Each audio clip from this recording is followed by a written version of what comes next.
They hadn't seen him in 9 days. No meetings, no press appearances, no speeches. For a man who once made global headlines every week, before we continue, please give us a like and subscribe. Ibrahim Traoré's sudden silence was deafening. Rumors spread like fire. Some said he'd been poisoned. Others believed he'd fled to a secret compound in northern Mali. But the truth was simpler and heavier. Traoré was still in Burkina Faso. He was alive, and he was considering walking away. Inside a small stone house tucked into the mountains near Koudougou, the captain who once ignited a Pan-African movement sat alone at a wooden table, a pen resting next to a folded resignation letter. The ink had dried days ago. He just hadn't signed it yet. Stacks of reports lay untouched. Intelligence briefings, economic breakdowns, intercepted communications, all confirming what he already felt in his bones. The unity was unraveling, slowly, quietly, but undeniably. Of the 14 leaders who had once stood with him, only 5 still answered his calls.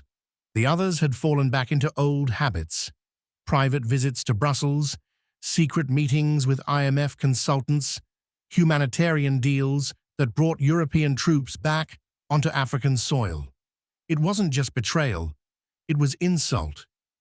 Traoré ran his hand over his face. "They wore my face on T-shirts," he muttered.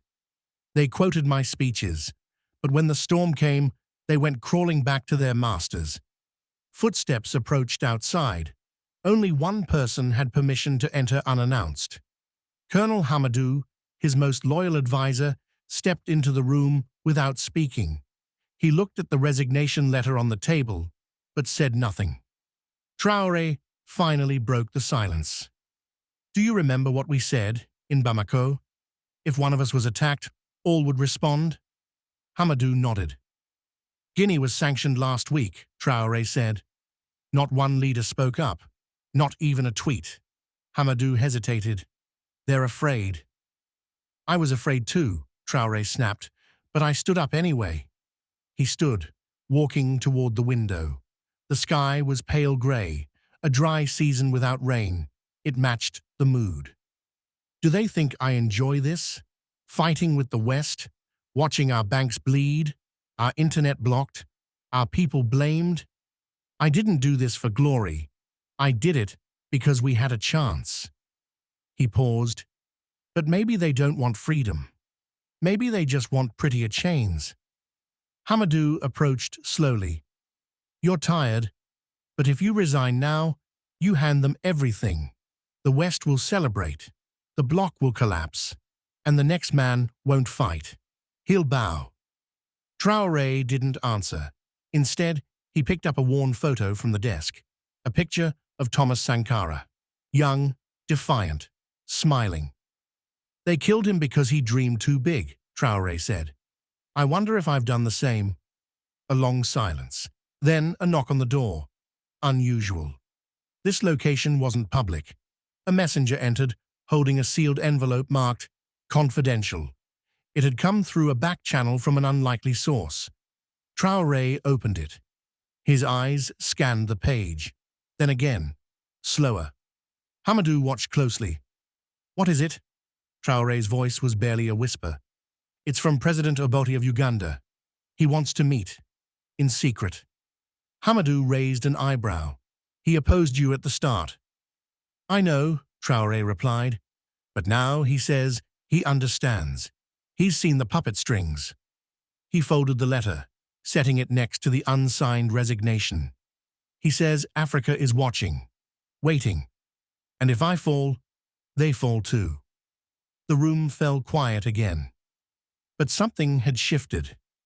Traoré didn't pick up the resignation letter this time. He picked up the envelope. The night air in Togo was warm and thick. A small, unmarked jet landed under blackout conditions at a restricted airfield just outside Lomé. No cameras, no flags, no security motorcade. Captain Ibrahim Traoré stepped off the plane alone, wearing a simple jacket and black scarf.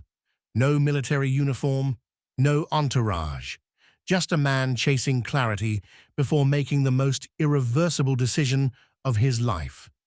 Waiting for him inside a dimly lit safe house was the last person he expected to meet, under such secrecy. President David Obote of Uganda, once a vocal critic of Traoré's bold anti-West stance, now looked smaller than his media image, older, quieter. But there was a sharpness in his eyes that hadn't dulled. They didn't shake hands. Instead, Obote gestured to the table. "Sit, Ibrahim. No formalities tonight." Traoré sat. Neither man spoke for a moment. The silence between them was not hostile. It was heavy, loaded with mutual understanding. Obote broke it first. "I know why you came. You're thinking of walking away." Traoré didn't deny it. "You think I shouldn't?" Obote leaned back. "I think you were never meant to lead this alone, and that's exactly what happened." Traoré stared at him. "So you're saying I was set up to fail?" I'm saying we set you up to fail. All of us. We put you on a pedestal, cheered your speeches, hid behind your courage, and when the consequences came, we left you standing in the rain." Traoré's jaw tightened. "I believed in us, in unity."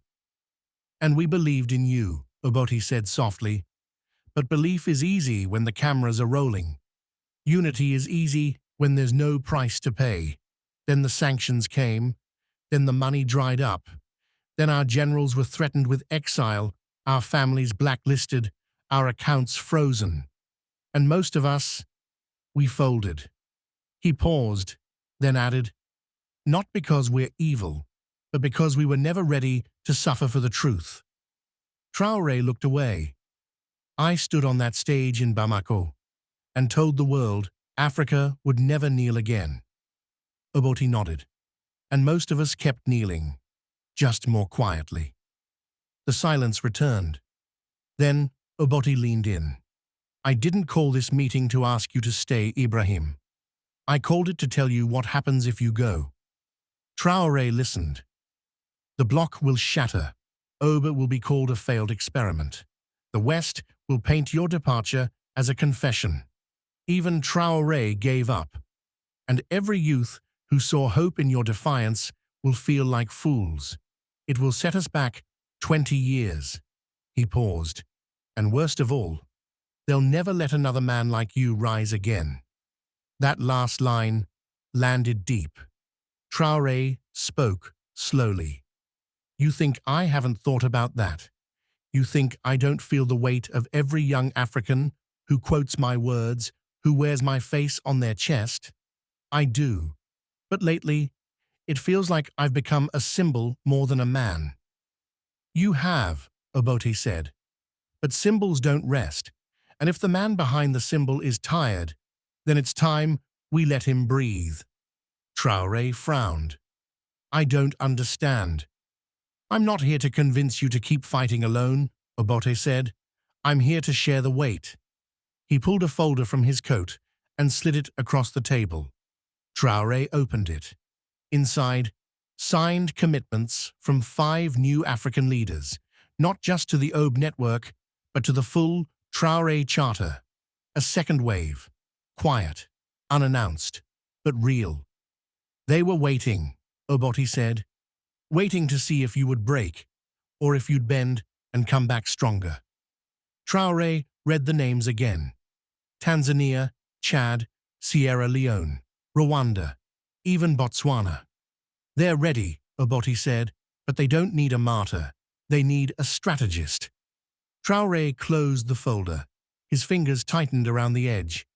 "I almost signed it," he said softly. Obote understood. "I know." Traoré stood up slowly, walked to the window, and looked out at the Togo skyline, dim, silent, unknowingly holding its breath. "They tried to isolate me, starve us, frighten us back into obedience. And it almost worked," Obote added. Traoré turned, but it didn't. For the first time in weeks, There was steel in his voice again. It didn't. He stepped back to the table and handed the resignation letter to Obote. "Burn it," he said. Obote smiled faintly. "You sure?" Traoré looked at him, eyes clear. "No more doubt, no more silence. If they want me gone, they'll have to drag me out in chains." He straightened his jacket. "And they'll have to face an Africa that finally knows how to stand." The skies over Ouagadougou were dark as the plane touched down. There was no ceremony, no journalists, no flags. But everyone watching knew what the landing meant. Captain Ibrahim Traoré had returned. Only this time, he wasn't just returning to lead. He was returning to finish what he started. His first stop wasn't the presidential palace. It wasn't a press conference or a parade. It was the underground operations room beneath the AUB network headquarters, the digital heartbeat of his movement. As he entered, applause erupted. Technicians, analysts, voice editors, and field operatives stood tall, some in tears. The man they thought might have walked away was now standing before them, stronger than ever. Traoré raised one hand. "No speeches," he said. "We've wasted enough time." He walked straight to the main table and activated the regional map. 12 new nations were marked in green. Traoré turned to his intelligence chief. "Release it." That night, across Africa, a new video dropped. The second wave, Africa has not bowed. It opened with a montage of betrayal, leaked images of African presidents shaking hands with Western donors behind closed doors, followed by a calm, deliberate voice. Some chose comfort. Others chose courage. But now, a new Africa is rising. Again. Then came the names: Tanzania, Sierra Leone, Chad, Botswana, Rwanda. Not in speeches, not in headlines, in action. They had signed onto the Traoré Charter. They would no longer borrow from the IMF. They would redirect military aid to regional defense networks. They would fund African media and refuse foreign narratives. The reaction was immediate. In Accra, youth movements filled the streets again. In Yaoundé, a pro-West politician was booed off a university stage. Even in South Africa, long considered a neutral voice, editorial pages began asking, "If Burkina Faso can stand, why can't we?" But not everyone was clapping. Across the ocean, in hidden rooms in Washington, London, and Paris, the return of Traoré triggered quiet panic. The State Department labeled him a destabilizing force. The EU considered new sanctions. And somewhere closer, far closer, a different conversation was happening. A colonel inside Traoré's own military, one who had once served faithfully, now met with two masked men in a villa on the outskirts of Bobo Dioulasso. "Are you sure?" one of the masked men asked. The colonel nodded. He was supposed to resign. He was cracking. But now he's come back harder. He'll drag the whole continent into war. "And you're ready to do it?" the other asked. The colonel swallowed hard, then nodded again. "We do it on the 30th. During the declaration, Traoré had no idea. He was preparing to address the continent. A live Pan-African broadcast, his first since returning. The final signature from Ethiopia had arrived. The second wave was now official. As the sun rose on the 30th, excitement swept across the region. Billboards went up. Radio hosts hyped the moment. Live stream links spread like wildfire. Traoré reviewed the speech one last time. Then, 15 minutes before he was due to speak, Hamadou burst into the room. "Sir, emergency intel." Traoré turned, calm but alert. "Say it." "We intercepted chatter from an encrypted line inside the army. They're planning to hit the studio. Today." During the broadcast, a long silence. "How certain are we?" Traoré asked. 70%. maybe more. The line went dark, but the signals line up. Traoré didn't flinch. Evacuate the crew, but keep the lights on. I'll go live anyway. Alone? Hamadou asked. I won't give them the satisfaction of fear. At exactly 12 noon, the continent tuned in, and there he was, standing in the Aube studio, wearing his military beret and black fatigues. No teleprompter, no script, just Traoré. He looked directly into the lens. My name is Captain Ibrahim Traoré. I speak not as the leader of Burkina Faso, but as a brother of every African who is tired of begging for dignity. Outside the studio, a convoy approached. 3 black SUVs, tinted windows. No flags. Traoré continued. You have been told that we cannot survive without them, that we are too poor, too broken, too divided. But I stand here today because I know, and you know, that is a lie. The SUVs pulled up to the back gate. Inside, armed men moved fast. Traoré went on. The second wave is here. Africa is rising again. Not for war, not for revenge, but for freedom. 2 guards at the rear entrance were taken out silently. Then the studio door opened. But what the intruders saw was not a defenseless president. It was Traoré, turning slowly, facing them. Behind him, a hidden security team emerged from the shadows. Guns drawn. No one fired. No one ran. They were surrounded. The attackers dropped their weapons. The colonel was among them, his face blank, his career and mission over. Traoré didn't speak. He just nodded, and then turned back to the camera. And to those who still serve masters in the shadows, he said, voice steady, know this, we see you now. And Africa will no longer be your playground. That night, the footage went viral. The speech, the attempted assassination, the takedown. The West stayed silent, but Africa roared. Because now, the man who had once thought of resigning had become something else entirely. Not just a leader, a symbol that wouldn't break.